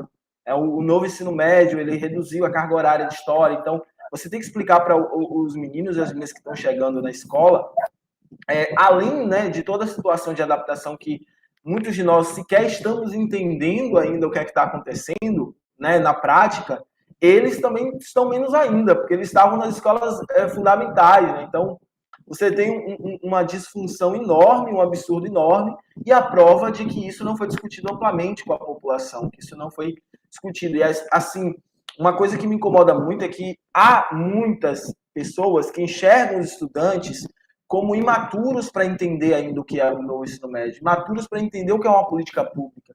Quando, na real, se for ouvir aqueles que estão vivenciando as escolas, né, aqueles que estão no chão da escola, eles vão dar ideias, né, que vão solucionar realmente os problemas que a gente enfrenta na educação. Mas eles não são ouvidos. Esse é um ponto, acho que, central do que é o novo ensino médio. Ele não foi construído por aqueles que vivem as escolas. Ele não foi pensado por aqueles que vivenciam e pesquisam a educação básica. A Base Nacional Comum Curricular foi a terceira proposta e das três foi a pior, né, que foi aprovada. Então você tinha um que era muito ruim, você tinha a segunda que foi, né, formulada ali, então melhorou algumas coisas, alguns pontos e era a melhor proposta. Você teve a terceira que foi aprovada, né, de supetão pelo governo também de Temer, que é uma falha dos governos progressistas do PT. E é uma falha porque eles sequer abriram essa discussão a nível, né, de população. Eles não fizeram essa discussão e, portanto, não aprovaram alguma base, não aprovaram uma reforma antes dela ser aprovada por Temer. Então, a gente tem questões aí bem problemáticas envolvendo tudo isso.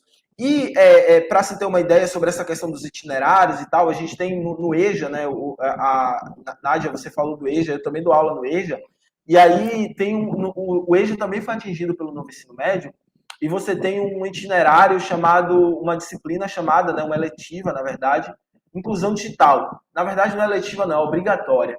Inclusão digital. Mas na escola que eu trabalho, a gente não tem computador disponível para os estudantes. Boa parte deles sequer tem um celular, né, que tem opções ali mais atuais. Então, como é que você trabalha inclusão digital numa perspectiva dessa? Né? Como é que você trabalha inclusão digital numa perspectiva de escola que não tem estrutura? Então, a gente está falando, além de tudo, de uma política que já é ruim na teoria e é pior ainda na prática, na execução. Porque na execução você sequer tem estrutura para executar o que eles pedem, né? Que seriam disciplinas mais práticas, mais laboratoriais, disciplinas que seriam voltadas, né, para um aprendizado significativo, como eles trazem, mas você não tem nem aprendizado significativo, nem laboratório, nem prática, você não tem nada disso. Você tem uma aula de robótica que você não tem como fazer um robô. Você tem uma aula de ciências práticas que você não tem um laboratório de pesquisa. Então, a real, você tem iniciação científica como obrigatória do novo ensino médio, né, nos anos iniciais, que é só teoria. E quando vai para a prática, né, eles precisam pensar projetos de humanas, que são projetos que requerem, né, uma pesquisa de campo, então eles podem fazer na própria cidade, mas você não tem disciplinas básicas de história e geografia, porque você tirou carga horária. Então você tem uma destruição total do que significa, né, da significação do novo ensino médio para a realidade desses estudantes. E o curioso é que o Notório Saber, apesar de não ser mais utilizado muito como nome Notório Saber, ele é utilizado por outros nomes, por exemplo, expertises. Então, o professor que vai dar aula de matemática, mas é formado em física, ou vai dar aula de física, é formado em matemática, ele tem expertise necessária para dar aula de física ou de matemática. Vamos lá, minha situação. Por isso que eu estou dizendo que aqui que eu estou enxergando nessa situação toda de trabalho. Eu sou formado em letras. Muita gente toma um susto quando eu falo. Formado em letras. Por quê? Porque eu dou aula de história, majoritariamente na escola que eu trabalho. Eu dou aula de biologia à noite no EJA. Eu já dei aula de artes, de educação física, já dei aula de filosofia, já dei aula de, enfim, né, uma imensidão de matérias.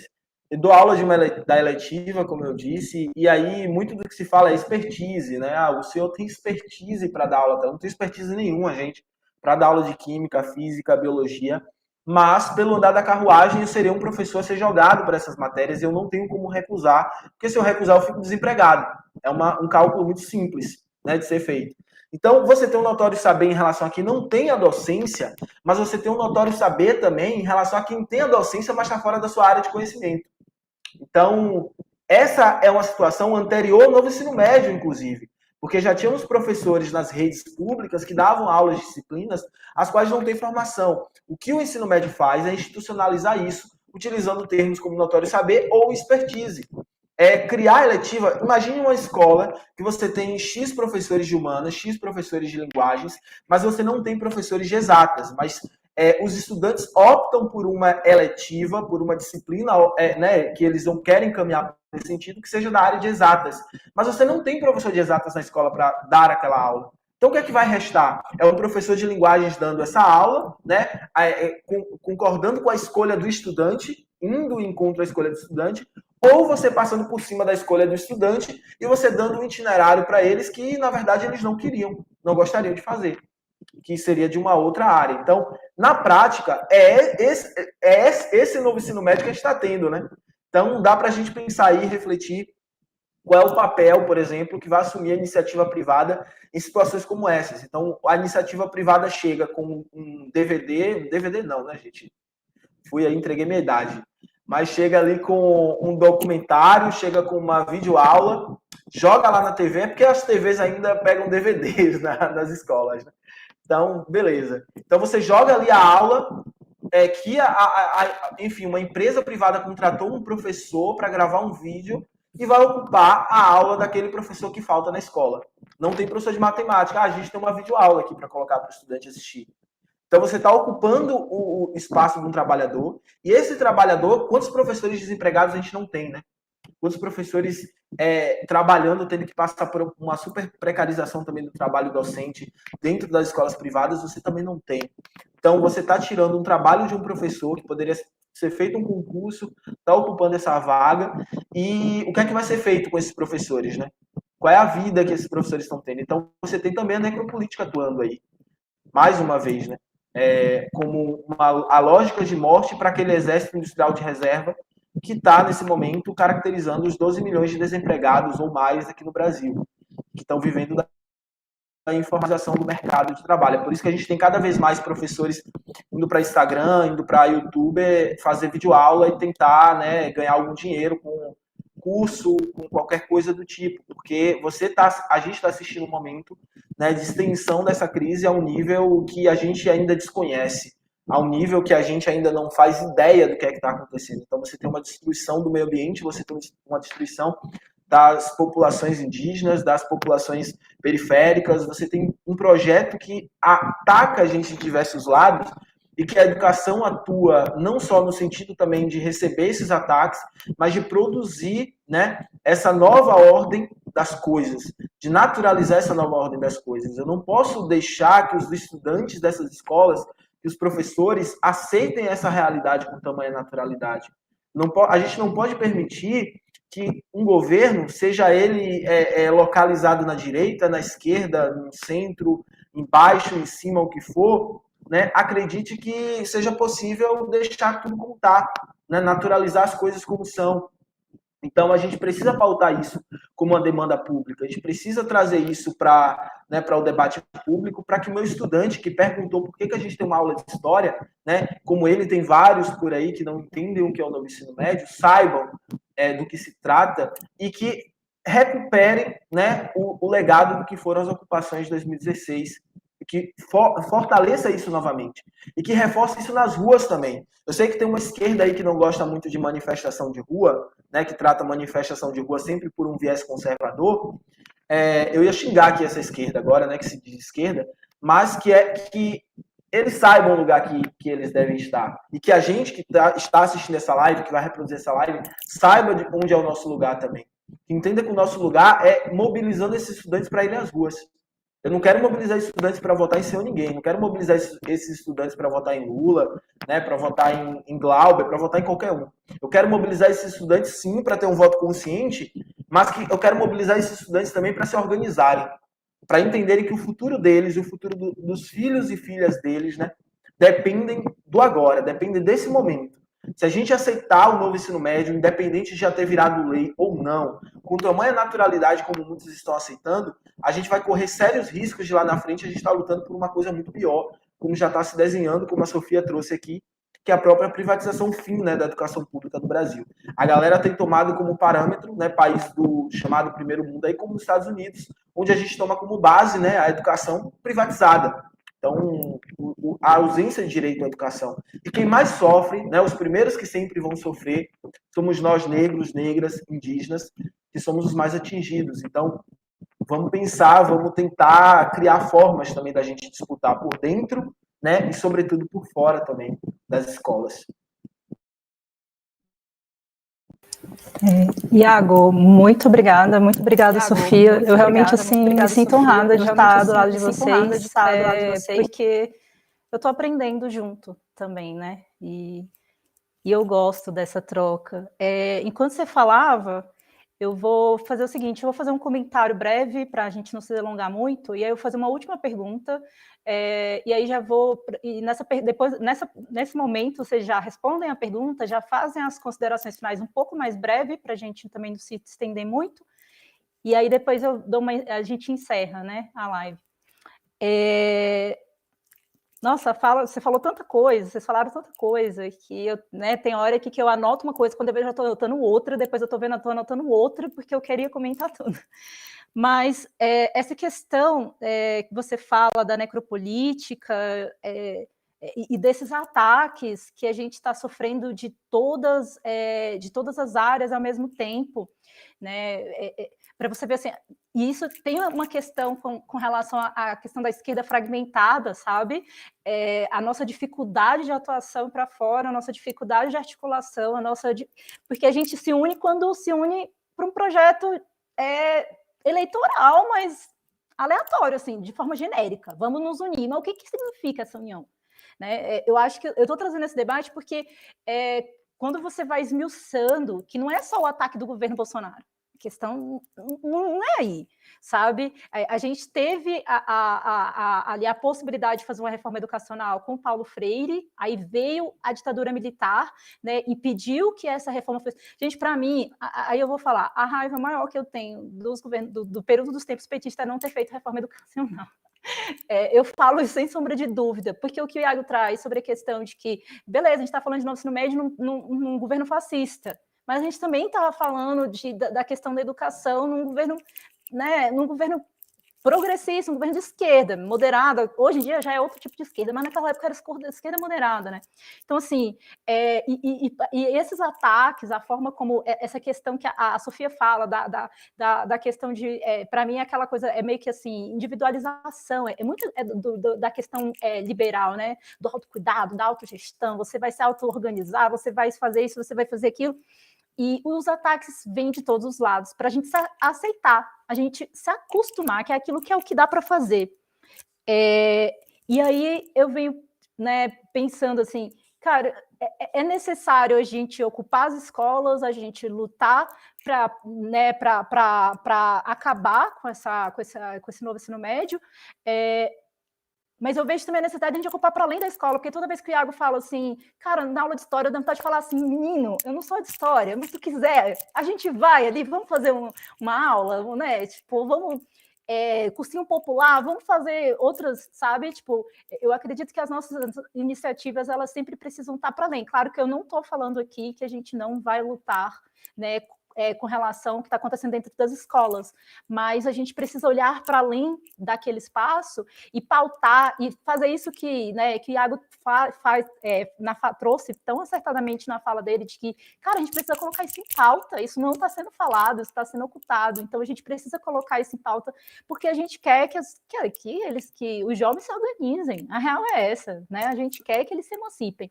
E aí fica a minha pergunta final, que eu acho que o Iago já cantou a bola um pouco, e a Sofia também. O que a gente faz? Porque eu gosto sempre de terminar os debates tipo, dando os caminhos. Né? Quais são os caminhos que a gente vai traçar daqui para frente? O que a gente pode fazer? Eu também quero saber o que eu posso fazer, como é que a gente pode se articular? E aí eu vou dar a fala para a Sofia, um pouquinho mais curto, depois para o Iago, e aí a gente encerra. É muito difícil. Primeiro, porque a gente precisa ter ânimo para fazer qualquer coisa, né? E diante desse cenário, a gente se sente derrotado, né? Quanto mais eu estudo a reforma do ensino médio, mais desanimada eu fico, mais inconformada eu fico. mas eu gosto, né, da concepção, a gente tem que se conformar, a gente tem que se contagiar por esse sentimento e contagiar os próximos. A gente tem que fazer com que o meu inconformismo não seja só meu, que todo mundo, né, esteja nessa situação de ficar, não, isso não pode continuar desse jeito. O Antônio Nova, quando veio aqui para o Brasil, ele comentou sobre a reforma do ensino médio, e ele falou que a pior escola do mundo é a escola que confirma destinos. Que a escola que a gente tem que criar é aquela escola que contraria destinos. Então, o filho do trabalhador ele é enviado para a escola para virar um trabalhador informal, que futuramente vai ter um filho que vai para a escola para continuar sendo um trabalhador informal, e a gente vai reproduzindo, né, essa lógica que é determinada pelo quê? Pelas condições materiais que estruturam a nossa sociedade capitalista. Então, a escola que confirma esse destino é a pior escola do mundo. Eu gosto de pensar desse jeito. A gente tem que fazer a escola contrariar destinos. Tem que ser diferente daquilo. O cara que foi para a escola, tendo como, né, todas as circunstâncias apontando que ele vai sair dali com o mínimo possível de qualificação para ser jogado no mercado de trabalho informal, desregulado, uberizado, a gente tem que fazer com que ele consiga um futuro diferente, né? E você começou a live citando Paulo Freire, eu e Iago também, 2 freirianos malucos aqui.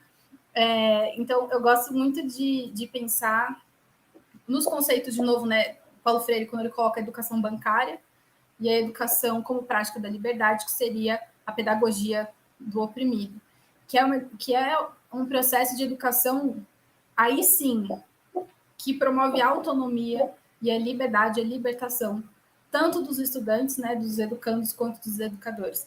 É um processo mútuo, né, de entender que, a Nádia também comentou, né, a escola, por si só, ela não é suficiente, né, então, eu acho que direcionar todas as nossas forças também, né, não, a gente vai salvar a escola, e salvando a escola, a gente vai salvar o Brasil, eu acho que não é assim, a gente não pode ter uma visão ingênua da escola, né, do que essa instituição significa, né, por que ela foi fundada, em que momento, com qual propósito, para aí a gente entender o que a educação foi se formando aqui no Brasil, desde os primórdios, o Iago voltou lá, desde os jesuítas, é isso mesmo, né? O projeto de educação nacional é a partir do momento que a gente está conformando a identidade nacional, então a educação tem um papel fundamental nessa, né? Quem faz o Brasil como nação? Então, a gente tem que voltar para lá mesmo, a gente tem que, por isso a importância de lutar por história, sociologia, filosofia, porque a gente precisa desse senso crítico desde o começo, porque é uma luta conjunta, educadores e educandos. Não dá para ser ninguém sozinho, né? E daí a importância da pedagogia do oprimido, da educação como prática da liberdade. Que isso só se faz através do diálogo, né, que o Paulo Freire fala, que aí sim, né, se a gente está falando de uma reforma que veio para conferir mais autonomia, mas é uma reforma que não veio de uma demanda dos estudantes, né? Então, agora o estudante vai ter o poder de escolha, menos de escolher se ele quer esse ensino médio ou não, porque isso a gente vai escolher e vai fazer ele viver de qualquer jeito, né? Então, a gente tem que contrariar os destinos que estão pré-estabelecidos, tanto para nós, enquanto educadores, quanto para os nossos educandos também. E é isso, a gente tem que fortalecer nossas redes, né, de mobilização, que inclui formação, né, a educação política, e a gente tem que saber direcionar a nossa revolta também, porque é o que, de novo, trazendo Paulo Freire, que ele fala de ser criticamente esperançoso, né? A gente tem que ter esperança, mas não é uma esperança ingênua, mas se a gente não tem esperança, a gente está fadado ao fracasso, né? A gente está derrotado. E é por isso que, finalizando, a esquerda tem que sair dessa posição de só atuar na defensiva. A gente só reage às coisas. A ação nunca parte da gente. A gente está sempre reagindo. A gente está sempre se mobilizando contra alguma coisa que já está dada, né? A gente tem que sair da retaguarda, assim, a gente tem que ir para a vanguarda, a gente tem que ir para a posição lá na frente, a gente tem que ser aqueles que vão pautar o nosso projeto. Não só o projeto que a gente não quer, mas qual que a gente quer, então, né? E sair dessa posição é realmente uma submissão que, de novo, a educação, né, está nos formando para ser esse tipo de cidadão, submissos a um projeto que não foi pensado pela gente nem para a gente. Então, é um desafio gigantesco, mas é urgente, né? Ele é necessário. Eu acho que isso é o que move a gente, essa urgência, essa necessidade histórica mesmo da gente superar essas condições. E ninguém faz isso sozinho, né? Tem que ser em coletividade, através da ação dialógica, que é o nome do podcast do Iago. Inclusive, eu amo esse nome, porque é maravilhoso, sintetiza muito do que o Freire, né, fala sobre educação. A educação se faz através da ação dialógica, e o diálogo só se dá a partir do amor, da fé e do respeito. Então, acho que é isso. Ai, gente, que maravilha, eu aprendo muito nessas lives, né? A Sofia me ensina bastante também, assim, ela foi falando e eu lembrei aqui de uma situação que aconteceu em 2019 com um aluno, depois das aulas. Eu sempre, no final do ano, eu gosto de fazer uma avaliação, né? De ouvir o que os estudantes acharam, o que eu posso avançar, o que eles querem contribuir também, assim, como ideias. E aí um estudante levantou a mão e falou, né, que antes ele pensava somente em arranjar um emprego, sei lá, numa fábrica qualquer, ou qualquer lugar, ganhar o salário dele e pronto. Agora ele pensava para além disso, mas mesmo que ele fosse trabalhador de fábrica, ele agora pensava como um trabalhador de fábrica, mas que pensava a revolução, que pensava a transformação, que pensava a mudança. Então eu lembrei disso quando a Nádia falou né, da professora que falava que eu não quero você sendo entregadora de caixa, porque eu também tinha um professor que falava para mim que não queria ver a nossa turma, nós, né, trabalhando na única fábrica que tinha na cidade, que queria ver a gente nas universidades, queria ver a gente fazendo muito mais, que a gente tinha essa força. E ainda que a gente tenha, né, estudantes que seguem esse caminho, porque a gente ainda, infelizmente, não conseguiu derrubar o sistema capitalista para entender, né, que existem outras possibilidades também, que não é somente uma via, a gente precisa entender que aquele trabalhador também precisa ter uma consciência crítica da realidade, né, precisa transitar sua consciência, como Paulo Freire traz, para um olhar mais crítico e transformador da própria realidade. E aí o Paulo Freire tem duas frases, né, que eu não vou falar assim na íntegra, porque eu não lembro exatamente, mas a ideia, em geral, e o Paulo Freire diz que ainda que a educação não possa tudo, ainda assim a educação pode muito. Então isso para mim representa muita coisa, né, do professor que sou hoje. E a outra é que ele diz, né, quando ele trata da educação popular, o que é educação popular, que ele situa isso no contexto da América Latina, como feito pelas classes populares, né, pelos indígenas, pelos negros e negras, pelo conjunto de trabalhadores e trabalhadoras. Ele diz que a educação não deve ser feita, né, a educação popular não deve ser feita para as classes populares. A educação popular deve ser feita pelas classes populares. Isso é o importante, isso é o fundamental. Então, o novo ensino médio, a pergunta que eu deixo, ele é feito pelas classes populares. A Base Nacional Comum Curricular atual, ela é feita pelas classes populares. A escola que a gente trabalha, que a gente estuda, que a gente passou, ela é produzida, ela é feita, ela é criada no dia a dia pelas classes populares. São essas questões que a gente deve se perguntar o tempo inteiro, para pensar a escola que a gente quer, para pensar a educação que a gente quer, para pensar o Brasil, o mundo que a gente quer. Para a gente pensar o mundo que a gente gostaria, o mundo que a gente quer, a solução, a fórmula existe, é por nossas mãos. Né? E isso requer suor, isso requer empenho, isso requer estudo, isso requer muita, eu diria, talvez, né, um pouco da nossa solidariedade de classe também. E quando eu digo solidariedade de classe, eu estou pensando aqui no professor que acha que a luta do entregador, né, de aplicativo não é a sua luta, quando na verdade é. E é muito a nossa luta. Quando pensa que a luta, né, do trabalhador que está lá fazendo greve, da limpeza, da escola, não é a nossa luta, quando na verdade é muito a nossa luta. Essa solidariedade de classe a gente precisa criar no dia a dia, nos vínculos que a gente constrói.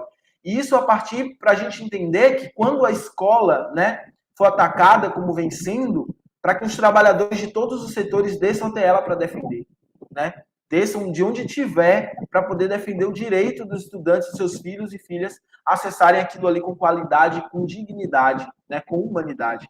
Eu acho que esse talvez seja um recado maior que eu deixo e, assim, trazendo uma crítica muito real à esquerda, né, brasileira. O Galo de Luta falou uma coisa hoje que eu achei muito da hora, né? Aliás, ele sempre traz coisa muito da hora. Que não é a classe trabalhadora, né, os de baixo, que tem que procurar a esquerda. É a esquerda que tem que descer para onde a gente está. E essa frase, para mim, traz a perspectiva importante da gente discutir o porquê que o professor da escola básica, das escolas públicas, de cidades menores, inclusive, se sentem solitários, se sentem afastados do sindicato, se sentem afastados dos partidos, dos movimentos. Porque eles não estão lá no dia a dia. Eles não estão nas escolas no dia a dia. né? E a gente não está falando para ir na escola em época eleitoral distribuir santinho na porta, não. A gente está falando de ir conhecer os nossos problemas reais que a gente passa. Eu digo isso como professor da rede básica, militante, que já fui de partido, construo a educação popular, fiz cursinho popular, de juventude, de movimento estudantil, de tudo, e nunca vi, nem dentro da universidade, nem dentro dos partidos que eu construo, fora de período eleitoral ou períodos pontuais, a galera falar assim: vamos lá ver o trabalho dos professores e estudantes, ver o que, é que a gente pode contribuir e construir conjuntamente. Isso não é feito. E se não é feito, a gente tende a fracassar como organização, né, como classe trabalhadora do conjunto. Então, acho que precisamos pensar nisso. Precisamos criar táticas, né, para além de que a gente vai apoiar agora nas eleições, onde é que está essa vanguarda? Onde é que está essa galera que pode tomar a frente também e contribuir para a gente se organizar? Se não existe, fica muito difícil da gente vencer o novo ensino médio. Eu ainda acredito com as forças que a gente tem construído, com o diálogo, né, com as pontes, com isso aqui que a gente está fazendo, mas é preciso muito mais ainda. Então, acho que é isso. Eu quero agradecer o convite novamente, Nádia, maravilhoso estar do teu lado, estar do lado da Sofia, né, a Lara aí maravilhosa nos bastidores também, ajudando aqui, orientando. Muito importante o trabalho coletivo que você está fazendo, muito sucesso para o canal Utopia Revolucionária. Falar com a galera aqui, ó, siga, acompanhe esse canal, que eu acho que vai dar ainda muito pano para manga. Isso aqui vai ser, ó, babado. Tamo junto. Obrigada. Eles não fazem o merchan, mas eu faço. Siga o Iago no Instagram, que eu acho que lá você vai saber todas as outras coisas que ele faz, porque ele faz um monte de coisa. A verdade é que o Instagram é só vitrine, gente. A gente só bota 1% do que a gente de fato faz, mas a gente tenta.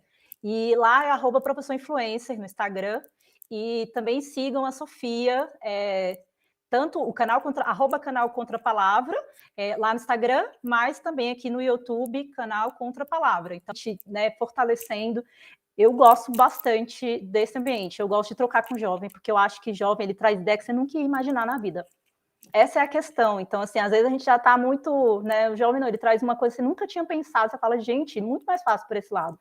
Então, eu só gostaria de agradecer e pedir para as pessoas. Gente, eu vou ser essa pessoa que sempre fica repetindo isso. Curte, comenta, compartilha, fortalece lá no Apoia-se, porque esse trabalho dá um trabalho gigantesco. E é isso. Gostaria de agradecer a todo mundo que assistiu até aqui ou que vai assistir depois. Muito obrigada. E obrigada, Lara, de novo.